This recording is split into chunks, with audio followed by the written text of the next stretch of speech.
Assalamualaikum warahmatullahi wabarakatuh.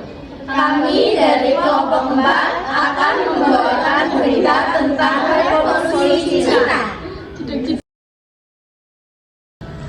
Assalamualaikum warahmatullahi wabarakatuh. Selamat pagi pemirsa. Kembali lagi di tayangan berita sejarah bersama kami dari kelompok 4 yang akan menayangkan berita mengenai revolusi Cina.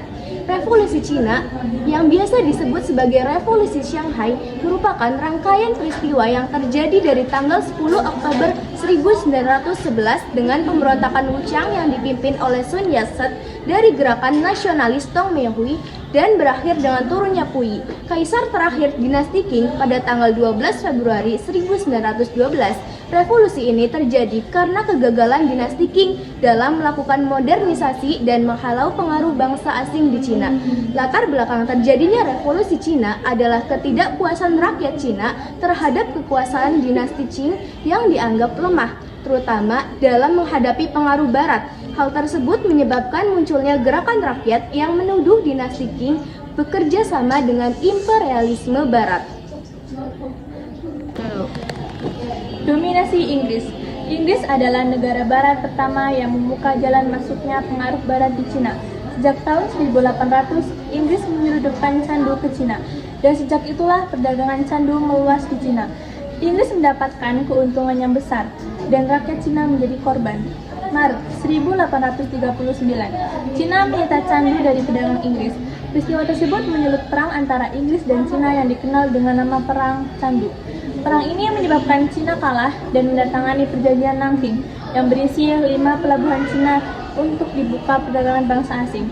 Tahun 1856 sampai 1860 terjadi Perang Candu II, terjadi antara dinasti Qing melawan Inggris dan Perancis.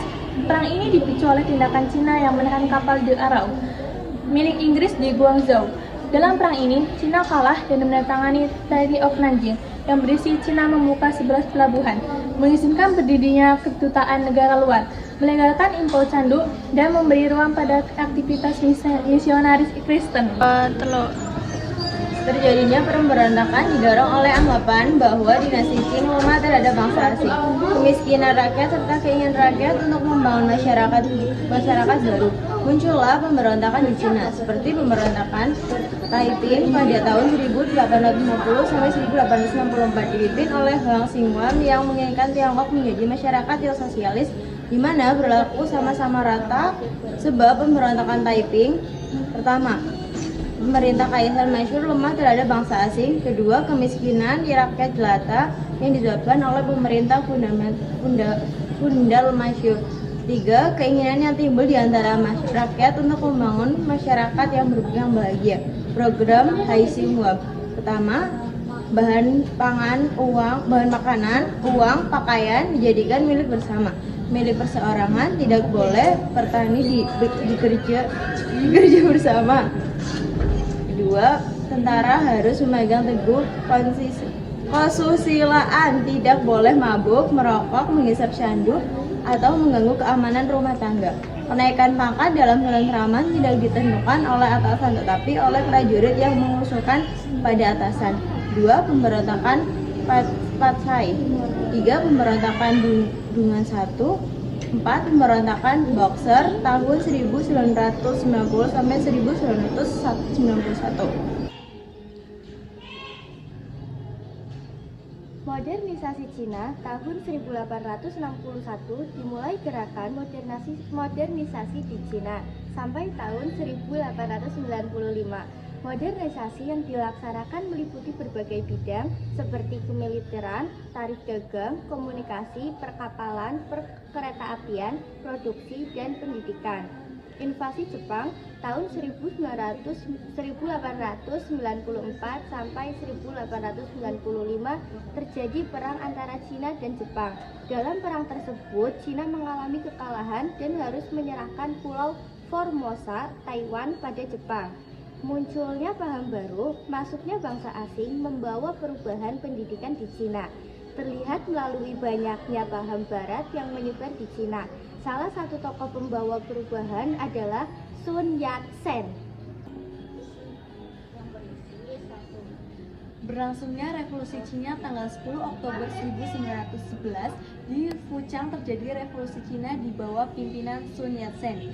Ia menginginkan pembentukan pemerintahan Cina baru berdasarkan pada paham San Mincu atau tiga sendi kedaulatan rakyat, yaitu nasionalisme, demokrasi, dan sosialisme, untuk mempersatukan Cina Utara dan Cina Selatan. Tanggal 15 Februari 1912, Sun Yat-sen mengundurkan diri sebagai presiden ke Kanton dan mendirikan Partai Kuomintang. Jabatan presiden diserahkan pada Jenderal Yuan Shikai. Yuan Shikai memimpin secara diktator dengan melarang keberadaan Partai Kuomintang dan ideologi republik. Pemerintahan Yuan Shikai tidak lama, Cina mengalami kekacauan. Kekacauan tersebut dapat diatasi oleh Sun Yat-sen. Keberhasilan tersebut mengantarkan Sun Yat-sen menjadi presiden. Masa pemerintahannya tidak lama dan digantikan oleh Chiang Kai-shek. Chiang Kai-shek berhasil menyatukan Cina Utara dan Cina Selatan. Chiang Kai-shek juga berhasil mengalahkan panglima perang.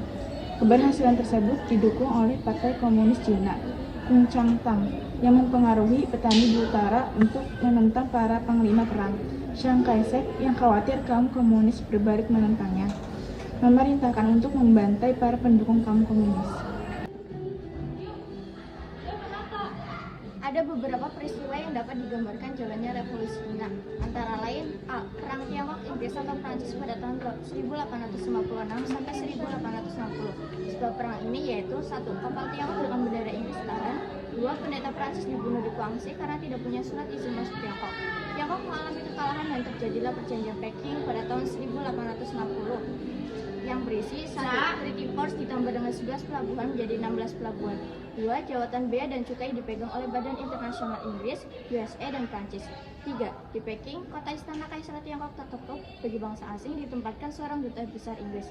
B. Pemberontakan Taiping pada tahun 1850 sampai 1864. Perang Jepang-Tiongkok pada tahun 1896 sampai 1895.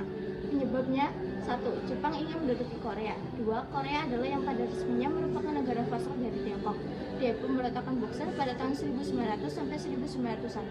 Penyebabnya, rakyat Tiongkok memuji bangsa asing yang terbukti hanya mengacau Tiongkok saja. Karena itu, mereka ingin membersihkan tanah airnya dari bangsa dan pengaruh asing. Gerakan untuk membersihkan bangsa asing ini timbul di Tiongkok Utara dan menamakan diri Tinju Keadilan. Semua anggotanya melahirkan diri dalam silat untuk membinasakan bangsa asing. Oleh bangsa asing, silat ini dipandang sebagai Boxer, karena itu pemberontakan ini disebut Boxer Rebellion atau pemberontakan Boxer. Pada akhirnya, Ratu Cixi, wali dari Guangzhou, Kaisar resmi Tiongkok, menyerang dan menandatangani Boxer Protocol pada tahun 1902. Tiongkok diharuskan membayar kerugian perang kepada bangsa asing sebesar 738 juta dolar. Sekian berita yang dapat kami sampaikan tentang revolusi Cina. Terima kasih. Wassalamualaikum warahmatullahi wabarakatuh.